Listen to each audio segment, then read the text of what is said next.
దయచేసి విష ఆహారంతో చంపకండి. వరుస ఘటనలపై ఆర్ఎస్పీ ఆవేదన. చేతకాకపోతే దిగిపోవాలని సూచన. అన్న వాళ్ళు దిగిపోరే, వాళ్ళు 4 ఏళ్ళు ఉండాలి. అవసరమైతే మన జేబులోకి వెళ్ళి పైసలు తీసుకుపోయి మనం టిఫిన్ బాక్సులు తయారు చేసి బువ్వ పెడదాం. అప్పుడన్న సిగ్గచ్చి ప్రభుత్వాన్ని మారితే మంచిదే. వీళ్ళకు ఎట్లా చేయాలన్నా అంటే ఏంది అంటే కచ్చిరిగద్దు పాము సావద్దు. వీళ్ళకి ఇట్లనే బుద్ధి చెప్పాలి. ఇట్లా చెప్తేనే వింటారన్న. ఇప్పుడు ఆర్ఎస్పీ అన్న ఏంది, పెద్ద ఆఫీసర్గా పనిచేసిండు, గురుకులాలకు బాస్గా పనిచేసిండు, ఎంతోమంది డాక్టర్లు అయ్యిలు, టీచర్లు అయ్యిలు, దాంతోపాటు పైలట్లు అయిపోయిళ్ళు, లాయర్లు అయ్యిలు.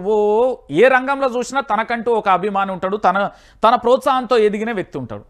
మరి అట్లా చేసిన ఆయననే ఈరోజు పిల్లలు చచ్చిపోతా అంటే ఊకుంటారా? ఊకోడు. ఆవేదన అవుతుంది, రగులుతుంది. కాబట్టి నేనేమంటానంటే వీళ్ళకి ఇట్లనే ఉంటారన్న. వీళ్ళు ఏంది, ప్రభుత్వం ఏమవుతుంది, ఏం చేస్తుంది?